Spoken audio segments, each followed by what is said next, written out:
అనే ఒక ఆయన నిలబడి ఉన్నాడు. ఆయన నిలబడి ఉంటే ఒక చిన్న పిల్లవాడు సముద్ర తీరమున అటు ఇటు పరిగెత్తుతా ఉన్నాడు. ఈ వ్యక్తి ఏదో దేని గురించి ఆలోచిస్తా ఉన్నాడు. ఆలోచిస్తా ఉంటే కొద్దిసేపు ఆగి ఆ పిల్లవాడు సైడ్ చూశాడు. ఈడేం చేస్తున్నాడు అని చూస్తే అతను పరిగెత్తుతా ఉన్నాడు. దగ్గరికి వెళ్ళాడు. దగ్గరికి వెళ్ళి చూస్తే సముద్రంలో ఉన్న నీళ్లు దోసుడితో పట్టుకొని వచ్చి ఆ సముద్ర తీరంలో ఉన్న ఇసుకలో ఒక చిన్న గుంట చేసి ఆ గుంటలో పోస్తా ఉన్నాడు. అదే పనిగా పరిగెత్తడం, సముద్రంలో నీళ్లు తీసుకురావడం, గుంటలో పోయాడు. ఆ వ్యక్తి చూసి అడిగాడు ఆ వ్యక్తిని, అబ్బాయి ఏం చేస్తున్నావు నువ్వు అని అడిగాడు. అడిగితే, అంకుల్ మీకు తెలియలేదా, నేను ఆ సముద్రాన్ని గుంటలో నింపుతున్నాను అని చెప్పాడు. ఏంది? ఆ సముద్రంలో ఉన్న నీళ్ళన్నీ తెచ్చి గుంటలో పోస్తున్నానని చెప్పాడు. అట్లాగా యేసుక్రీస్తు ఆ సముద్రంలో ఉన్న నీళ్లు గుంటలో నింపడం ఎంత అసాధ్యమో, అలాగే యేసుక్రీస్తు యొక్క ప్రేమను గురించి, యేసుక్రీస్తు కల్వరి శిలువలో చేసిన త్యాగమును గురించి మనం ఎంత మాట్లాడుకున్నా, ఎన్ని సంవత్సరాలుగా ఆ వాక్యాలు విన్నా, అది మనం ఎంత చెప్పుకున్నా తెలివి తీరనుంది. అట్లాంటి అవకాశం నాకు వచ్చింది కాబట్టి ఒక 10 నిమిషాలు మీతో తొందరగా చెప్పి నేను ముగిస్తాను. మనం పరిశుద్ధ లేఖనాలు చేద్దాము. లూకా సువార్త 23వ అధ్యాయం 34వ వచనం. యేసు, తండ్రి వీరేమి చేయుచున్నారో వీరెరుగరు కనుక వీరిని క్షమింపమని చెప్పాను. ఇక్కడ యేసుక్రీస్తు ప్రభువు ఆ కలువరి శిలువలో వేలాడుతూ ఆకాశానికి భూమికి మధ్య ఎర్రటి ఎండలో వేలాడుతున్నాడు. అట్లాంటి పరిస్థితుల్లో అక్కడ ఉన్న సమూహము చూస్తూ ఆయన, తండ్రి వీరేమి చేయుచున్నారో వీరెరుగరు కనుక వీరిని క్షమింపమని చెప్పాడు. ఇక్కడ చూస్తే యేసుక్రీస్తు ప్రభు తన జీవితంలో ఏది చేసినా మొదటిగా ప్రార్థనతోనే చేశాడు. అది మీ అందరికి తెలుసు కదా. ఆయన బాప్తిసం తీసుకున్నప్పుడు ఆయన ప్రార్థన చేశాడు. సువార్త ప్రారంభించేటప్పుడు మొదటగా ఆయన ప్రార్థన చేశాడు. అలాగే అతను కలువరి శిలువలో ఆ శిలువ యాగంలో ఉన్నప్పుడు కూడా మొట్టమొదటిగా తండ్రితో మాట్లాడడానికి ఆయన ఇష్టపడ్డాడు. అలాగే చూడండి, తండ్రికి దేవునికి ఉన్న సంబంధం ఎంత గొప్పదో. ఒక్కసారే కాదు, ఆయన చివరి మాట కూడా తండ్రితోనే, దేవా నా ఆత్మ నీకు అప్పగించుకుంటున్నానని ఆయన చెప్పాడు. మనం ఆయన అల్ఫా ఒమేగా అని మనం అంటాం కదా. అట్లాగే యేసుక్రీస్తు ప్రభువు ఏదైనా తండ్రితోనే మొదలెడతాడు, తండ్రితోనే ముగిస్తాడు. అది ఒక గొప్ప ప్రార్థన, అది ఒక గొప్ప ప్రార్థనలాగా మనకు కనబడుతుంది. సాధారణంగా సులువు మీద ఉన్న వ్యక్తులు అలాంటి సందర్భంలో చాలా మందిని సులువు మీద వేలాడి తీశారు. అలాంటి వారు ఏం చేస్తారంటే వారి యొక్క పుట్టిన దినము, వారి తల్లిని, వారి భార్య బిడ్డల్ని, లేదంటే వారు చేసిన తప్పుల్ని, లేదా జనులందరూ హింసించుంటారు కదా, వారిని ఏవేవో మాటలు పెట్టి దూషిస్తూ ఉంటారు, తిడతా ఉంటారు. మీరు నన్ను ఇంత భయంకరంగా వేస్తున్నారు కదా, నా శాపం మీకు వస్తుంది అని వారు ఎంతగానో తిడుతున్న వారుగా ఇంతకుముందు ఎంతోమంది సులువు మీద వేసిన వాళ్ళు అలా చేశారు. కానీ యేసుక్రీస్తు ప్రభు అలా అట్లా నోట్లోంచి మొదటి మాటగా ఎత్తి, తండ్రి వీరేమి చేస్తున్నారో వీరెరుగరు కనుక వీరిని క్షమించండి అన్నాడు. ఈయన ఎవరి కోసం ప్రార్థన చేస్తున్నాడంటే, ఈ మాట ఎవరి కోసం అంటున్నాడంటే, ఇంతకు ముందు వరకు ఆయన ఎదుట ఉన్న వారి వ్యక్తులు యేసు ప్రభుని ఏం చేశారంటే, ఆయన్ని ఆ కొరడాలతో ఆయన్ని కొట్టారు. ఆ యొక్క భయంకరమైన ఆ వేదనని ఆయన పెట్టారు. భయంకరమైన శిలువ భారాన్ని ఆయన మీద మోపారు. ఏరా నువ్వు రాజు అంట కదరా, నీకు కిరీటాన్ని పెడతారా అని చెప్పి భయంకరమైన ముళ్ళను తీసుకొని వచ్చి ఆయనకి కిరీటముగా పెట్టారు. అలాంటి వ్యక్తులను చూసి చెంప మీద కొట్టారు. ఎవరో కొనుక్కోమన్నారు, ముఖాన్ని ఉమ్ము వేశారు. ఇట్లా ఎంత చిత్రవద చేశారు ఆయన్ని. అలాంటి వ్యక్తిని, అలాంటి వారిని చూసి యేసు ప్రభు ఏమంటున్నాడు, తండ్రి వీరేం చేస్తున్నారు వీరెరుగురు కనుక వీరిని క్షమించండి అన్నాడు. నేను తొందరగా ముగిస్తాను. దీన్ని 3 భాగాలుగా చెప్పాలనుకుంటున్నాను. దీంట్లో మొదటి భాగం ఏంటంటే, మొదటిగా తండ్రి, రెండవది ఏంటంటే వీరేమి చేస్తున్నారో వీరెరుగరు, వాళ్ళు ఏం చేస్తున్నారో వారు ఎరగరు. మూడవది ఏంటంటే క్షమించుడి అని చెప్పి ఈ మాటల గురించి 2 మాటలు చెప్పి నేను ముగిస్తాను. తండ్రిని చూడండి, తండ్రికి యేసు ప్రభువుకు ఉన్న అనుబంధం చూడండి. తండ్రితో యుగయుగములు ఎంతో కాలము యేసుక్రీస్తు ప్రభు ఆ పరలోకంలో ఉన్నవాడు. అర్థమైందా? ఎంతో కాలము ఆయన యొద్ద ఉన్నాడు. కానీ తండ్రి మాట చొప్పున ఈ లోకానికి వచ్చాడు. తండ్రి ఏం చెప్పాడు? లోకంలో ఎంతో ప్రేమించి ఏం చెప్పాడు? తన అద్వితీయ కుమారుడిని ఈ లోకానికి పంపించానని చెప్పాడు. తన ప్రియ కుమారుడిగా తండ్రి యేసుక్రీస్తు ఉన్నారు.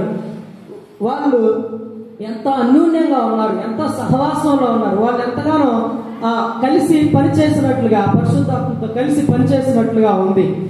ఆయన ప్రతి విషయాన్ని ఇప్పుడు ఆయన సూచక్రియలు చేశాడు. 5 రొట్టెలు 2 చేపల్ని ఎన్నో వేల మందికి ఆయన పంచాడు. అప్పుడు కూడా ఎలాగని చేశాడు? ఆయన ప్రార్థన చేసి ఆయన చేశాడు. అంత గొప్ప సంబంధము తండ్రికి ఆయనకి మధ్య ఉన్నది. అయితే ఈ రోమ ప్రభుత్వం అనుకుంటుంది యేసు ప్రభుని సిలువేసేసాం, ఆయన్ని బంధించేసాం అనుకుంటుంది. కానీ యేసుక్రీస్తు ప్రభువుని తండ్రిని వేరు చేయలేకపోయారు. చూసారా? యేసుక్రీస్తు ప్రభువుని తండ్రిని వాళ్ళు వేరు చేయలేకపోయారు. ఆ శిలువ మీద ఉన్నా సరే అక్కడి నుంచి ఆయన తండ్రి అని పెట్టేంత అవకాశము ఆయన కలిగింది. ఆయన్ని కట్టివేయగలిగారు, శిలతో బంధించగలిగారు, హింసించగలిగారు, ఏవేవో చేయగలిగారు. కానీ యేసుక్రీస్తు ప్రభుని తండ్రిని వేరు వారు చేయలేకపోయారు. అలాంటి గొప్ప సంబంధము తండ్రికి ఆయనకి ఉంది. అంత గొప్ప సంబంధంలో ఉన్నవారు యేసుక్రీస్తు ప్రభు అంత హింసను భరించడానికి ఈ లోకానికి వచ్చి మన కోసం చనిపోయాడు. రెండవది చూడండి, వీరేమి చేయుచున్నారో గనుక వీరు ఎరుగురు గనుక, అంటే వీరేం చేయుచున్నారో వీరు ఎరుగురు అంటున్నాడు.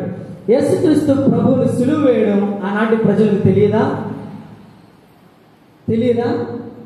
తెలుసా? తెలీదా? తెలుసు.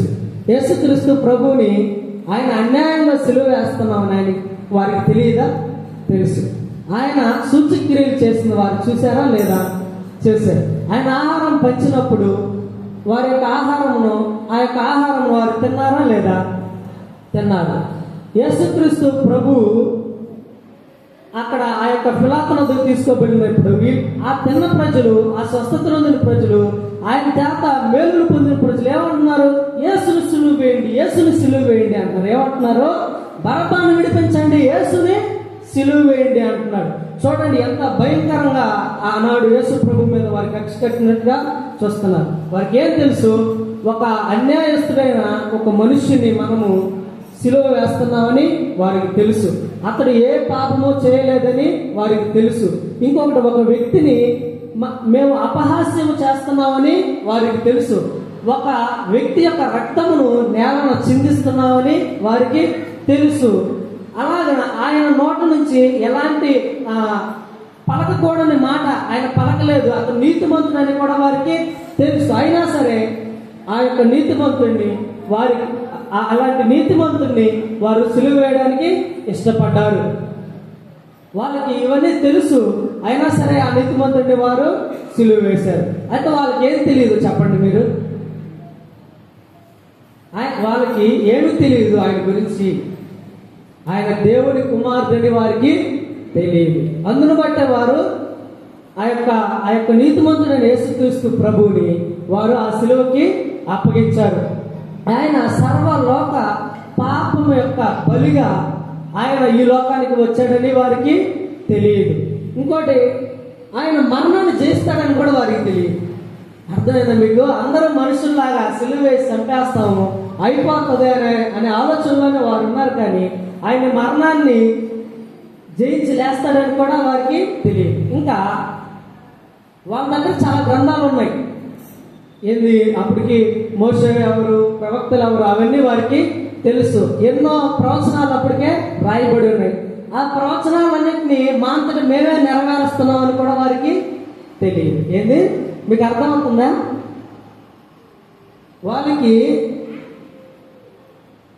వాళ్ళ లేఖనాల్లో చెప్పబడిన మాటలే వాళ్ళంతటా వాళ్ళ చేతులతో వాళ్ళు నెరవేరుస్తున్నారని వారికి తెలియదు.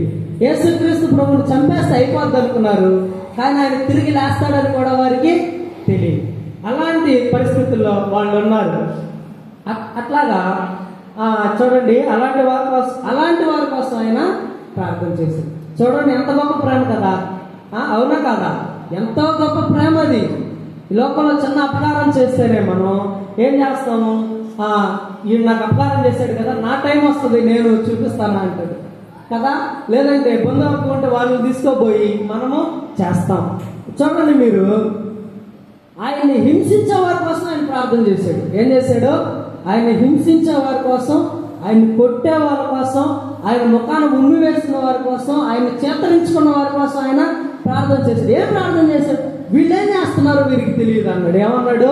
వాళ్ళకి అన్నీ తెలుసు, మనం తప్పు చేస్తున్నామని తెలుసు, మనం ఒక నీతిమంతుడి మీద ఎట్లాగా శిలువ భారాన్ని మోపుతున్నామని తెలుసు, అయినా సరే వారిని దేవుడు క్షమించాడు. అట్టి మంచి మనసు మనకు ఉండాలి. పేతురు యేసు ప్రభువుని ఒక మాట అడిగాడు. ఏమని అడిగాడు చెప్పండి? ప్రభువా, నా సహోదరుని నేను 7 సార్లు క్షమించాలా అని అడిగాడు. అప్పుడు యేసయ్య ఏమన్నాడమ్మా? 7 సార్లు కాదు, 70 మార్లైనా క్షమించాలి అన్నాడు. చూసారా, క్షమాపణ అనేది మనం కలిగి ఉండాలి. ఏంది? క్షమాపణ అనేది మన జీవితంలో మనం కలిగి ఉండాలి. అలాగే క్షమాపణ అనేది చాలా మూడో విషయంకి వచ్చేసాను నేను. మూడో విషయం ఏంది? క్షమాపణని మీకు చెప్పాను. క్షమాపణలో క్షమ అనే అక్షరాన్ని గురించి మనం ఆలోచిస్తే, మొట్టమొదటి క్ష అంటే క్షమించు, మా అంటే మర్చిపో. క్షమించాలి, మర్చిపోవాలి, క్షమించాలి, మర్చిపోవాలి. అంతేగాని ఒక వ్యక్తిని నేను క్షమించాను అని చెప్పి ఎప్పుడు అవకాశం వచ్చినప్పుడల్లా నిన్న ఆ రోజు నేను ఆ పని చేస్తే క్షమించాను కదా అంటే అది గుచ్చి లేపినట్టు ఉంటుంది. ఎట్లా ఉంటుంది? ఊరికి మాటికి గుర్తు చేస్తామంటే అది గుచ్చి లేపినట్టుగా ఉంటుంది. మనం మరణించి మర్చిపోవాలి, మనం క్షమించి మర్చిపోవాలి. అది దైవ లక్షణం. ఒక వ్యక్తి మంచికి కీడు చేశాడు అనుకో, అతను ఏమంటారంటే వీడి పిశాచర అంటారు. ఏమంటారు? మంచికి కీడు చేస్తే వీడి పిశాచర అంటారు. మంచికి మంచి చేస్తే ఏమంటారు?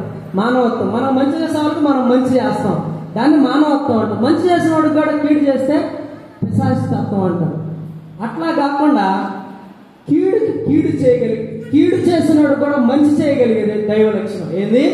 ఒక వ్యక్తి అయినా సరే, ఒక సమాజం అయినా సరే, ఒక సంస్థ అయినా సరే, మనకు కీడు చేసినా సరే అలాంటి వ్యక్తికి మేలు చేయగలగడమే అది మంచి దైవ లక్షణం. అలాంటి లక్షణాన్ని మనం కలిగి ఉండాలి. ఈ మొదటి మాటలో యేసుక్రీస్తు ప్రభు మనతో చెప్తున్నది ఏంటంటే, ఎలాంటి వారైనా సరే నువ్వు క్షమించాలి అని చెప్తున్నాడు. ఒక భర్త ఉన్నాడు, ఒక భార్య ఉంది. అతనికి తాగుబోతు అలవాటు ఉంది. ఆయనకి అలవాటు ఉంటే ఒకరోజు వాళ్ళ పెళ్లి రోజు ఏంది, వాళ్ళ పెళ్లి రోజు భార్య ఎంతో ఆసక్తి ఎదురు చూస్తూ ఉంది. ఈరోజు మా హస్బెండ్ వస్తాడు, మాకు స్వీట్లు తెస్తాడు, మా పిల్లలతో మేము సంతోషంగా ఉంటాము అని ఎదురు చూస్తూ ఉంది. అతని స్నేహితులతో కలిసి తాగేసి వచ్చాడు. ఏం చేశాడు? తాగేసి వచ్చాడు. తాగేసి వస్తే భార్య 11 అయిపోయింది, ఎదురు చూస్తుంది, రాను తూక్కుంటా వస్తున్నాడు. వస్తుంటే ఆ వ్యక్తిని చూసి ఆమె హృదయం ఎంత వేదన పడిపోయింది. చూడు, నేను ఎంత ఆశతో ఇక్కడ ఎదురు చూస్తున్నాను, కానీ నా భర్త ఎలాగ చేశాడు అంటే, ఏమిటి ఈరోజు మన పెళ్లి రోజు నీకు గుర్తుందా అని అడిగింది. మర్చిపోయాను అన్నాడు. ఆ భార్య మనసు ఎంతో వేదన పడిపోయింది. ఆమె దమ్ముగా వెళ్ళి పడుకున్నది. మరుసటి రోజు లేచిన తర్వాత ఇలాగ అడుగుతుంది, ఏమి నేను ఇలా చేసావు, మన పెళ్లి రోజు నేను ఎంతో సంతోషపడ్డాను కదా అంటే, దయచేసి నన్ను క్షమించు, నేను మర్చిపోయాను, మరోసారి ఇలా జరగదు అన్నది. అది అయిపోయింది కదా ఆడికే. తర్వాత ఎప్పుడు వాళ్ళ ఇంటికి చుట్టాలు వచ్చినా, ఈయన మా పెళ్లి రోజు ఏం చేశాడో తెలుసా, ఇలాగ చేశాడని చెప్పి స్టోరీ అంతా ఎత్తి చెప్తా ఉంది. ఏంది? మా పెళ్లి రోజు ఇలా చేశాడని చెప్పి స్టోరీ అంతా ఎత్తి చెప్తుంది. ఈయన చాలా సార్లు విన్నాడు విసిగిలిపోయి, ఏమే నువ్వు నన్ను క్షమించి ఏసుకో, క్షమించావు కానీ ప్రతి దినము ప్రతి క్షణం గుంచుతానే ఉన్నావు అన్నాడు. ఏమన్నది? ప్రతి దినం ప్రతి క్షణం గుంచుతానే ఉన్నాడు. క్షమించడం అంటే అది కాదు, క్షమించడం అంటే అలా కాదు. యేసుక్రీస్తు ఏం చెప్పాడు? ఎవరైతే మారు మనసు అనుభవం కలిగి దాన్ని సొంత రక్షకుడిగా అంగీకరించి మీ పాపాలు ఒప్పుకుంటారో అప్పుడే మీ పాపాలు క్షమించేశాను అన్నాడు. ఏమన్నాడు? అప్పుడే మీ పాపాలు క్షమించేశాను అన్నాడు. అవి ఎంత దూరం చేస్తే, తూర్పుకి పడవలకి ఎంత దూరం, అంత దూరం మీ పాపాలకి మిమ్మల్ని వేరు చేసేసాను అన్నాడు. క్షమించడం అంటే నిజమైన క్షమాపణ. అది అర్థమైందా? ఏ వ్యక్తినైనా సరే, ప్రభువా నేను తాగుబోతున్నాయ్యా అంటే నిన్ను క్షమిస్తాడు. ప్రభువా నేను తిరిగిపోతున్నాయ్యా అంటే నిన్ను క్షమిస్తాడు. ప్రభువా మా తమ్ముడు నేను హత్య చేశానయ్యా, నేను నీ ఎంతకు రావచ్చా, నేను పరలోకానికి అర్హుడిని అంటే, నువ్వు ఎంత ఘోర పాపివైనా సరే నేను క్షమిస్తానని యేసుక్రీస్తు ప్రభు చెప్తాడు. యేసుక్రీస్తు ప్రభు యొక్క ప్రేమ, యేసుక్రీస్తు ప్రభు యొక్క క్షమాపణ తాకలేని వ్యక్తి ఈ లోకం మీద ఎవరు లేరు. అంత గొప్ప ప్రేమ. ఒక కంపు పడుతున్న వ్యక్తిని, ఒక పురుగులు పడుతున్న వ్యక్తిని తాకాలంటే మనం ఇష్టపడం. ఒక శుభ్రంగా లేని వ్యక్తిని మనం తాకాలంటే ఇష్టపడం. కానీ మన హృదయం ఎంత పంపుతో కుళ్ళు పట్టిపోయినా సరే యేసుక్రీస్తు ప్రభు ప్రేమ మన హృదయాన్ని తాకగలదు. కానీ తాకకుండా ఆపగలిగే శక్తి నీకు నాకు మాత్రమే ఉన్నది. ఈ లోకంలో ఏదైనా దేవుని మాట వినగలుగుతారు, కానీ దేవుని మాట వినలేని వారు ఎవరైనా ఈ లోకంలో జీవిస్తున్నారంటే వారు కేవలం మనుషులు మాత్రమే. మనుషులకి స్వేచ్ఛనిచ్చాడు యేసుక్రీస్తు ప్రభు. ఆ యొక్క మనిషిని ఆయన యొక్క హృదయం వద్దకు వచ్చి ఆయన పడుతున్నాడు. ఏమని? నేను వస్తాను నీ హృదయంలోకి, నీ హృదయాన్ని బాగు చేస్తాను, నన్ను నీ హృదయానికి ఆహ్వానించు అంటాడు. కానీ తలుపు తీయాల్సిన బాధ్యత ఎవరిది? నీది, నాది. మన హృదయం తీసినప్పుడు మన జీవితాన్ని ఆయన మార్చివేస్తాడు. ఇంకా ఎంతో కాలం నుంచి మనం చర్చికి వస్తున్నాం, ఎన్నో వందల ప్రసంగాలు మనం విన్నాం, ఎంతో కాలం దేవుని మందిరంలో మనం సాగుతున్నాం, బైబిల్ చదువుతున్నాం, ప్రార్థన చేస్తున్నాం. ఇంకా మన జీవితంలో దేవుడికి ఇష్టమైన కార్యాలు ఉన్నట్లయితే, ఇంకా మన జీవితంలో మనం విడిచిపెట్టకూడని కార్యాలు ఉన్నట్లయితే యేసుక్రీస్తు ప్రభు అతన్ని హింసించిన వారిని, అతన్ని కొట్టిన వారిని, అతన్ని కాదన్న వారిని, అతన్ని త్రోసివేసిన వారిని ఏమన్నాడు? అతను స్వకీయులే అతన్ని త్రోసివేశారు అన్నాడు. అటువంటి వారిని ఆయన క్షమించాడు. అయితే చివరి ఒక మాట చెప్పి ముగిస్తాను. నిన్ను నన్ను క్షమించడు. ఏంది? నిన్ను నన్ను క్షమించడు. ఎందుకంటే వారికి యేసుక్రీస్తు ప్రభు ఎవరో తెలియదు. యేసుక్రీస్తు ప్రభు తిరిగి లేస్తాడు అని వారికి తెలియదు. యేసుక్రీస్తు ప్రభు మనందరి పాపం నిమిత్తం బలి అయిపోవడానికి వచ్చాడని వారికి తెలియదు. కానీ ఈ పరిశుద్ధ లేఖనం ద్వారా మనకు యేసుక్రీస్తు ప్రభు మన కోసం వచ్చాడని మనకు తెలుసు. ఆయన మన నిమిత్తం మరణించాడని తెలుసు. మనల్ని మళ్ళీ తిరిగి పరలోకానికి తీసుకోవడానికి రాబోతున్నాడని కూడా మనకు తెలుసు. అయినా సరే దేవునికి అయిష్టంగా ఈ లోకంలో నీవు నేను బ్రతికినట్లయితే ఒకనాడు మరణం అనేది మీ యొక్క ఇంటికి, నా యొక్క ఇంటికి వస్తుంది. అది వచ్చినప్పుడు మనం దేవుని యొక్క చేతుల నుంచి మనం తప్పించుకోలేము. అలాంటి సిద్ధపాటు కలిగి ఈ లోకంలో మనం సాగిపోవాలని యేసుక్రీస్తు ప్రభు పేరట ఈ మాటలు చెప్పి ముగిస్తున్నాను. ప్రభు ఈ మాటలు దీవించును గాక. ఆమేన్.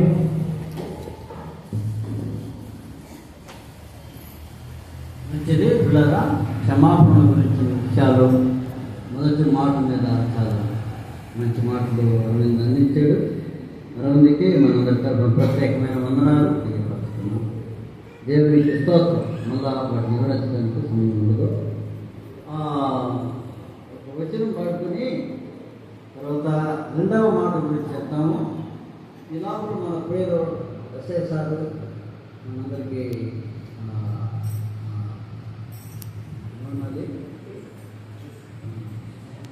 జ్యూస్ సిద్ధపరిచారు. అది తీసుకొని వస్తారు లోపల. రెండవ మాట ఎప్పుడంటే ఇస్తే అది అందరికీ మంచిది. పాట పాడదాం. మాలోని ప్రేమను వెలిగింపగలదే ఆలోకమును వేగదే ఈలోకమునకు అరుగనుచున్నావా ఈలోకమునకు అరుగనుచున్నావా ఈ ప్రేమని జోచితే ఈ ప్రేమని జోచితే శాపం పురుమా పాపాను మోచి సకలం పురిచావులాగా ఎలకుంటే జాగమో శాపం పురుమా పాపాను మోచి సకలం పురిచావులాగా ఎలకుంటే జాగమో ఈ లోకమునకు అరుదించినావా ఈ లోకమునకు అరుదించినావా ఈ ప్రేమని జోచితే ఈ ప్రేమని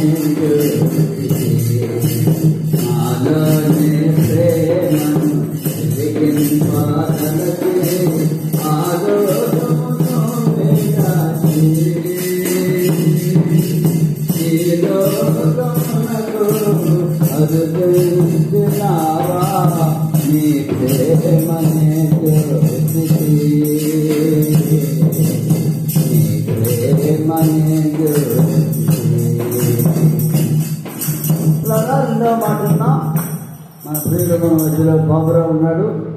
బాబురావు వచ్చి రెండో మాట చెప్తారు.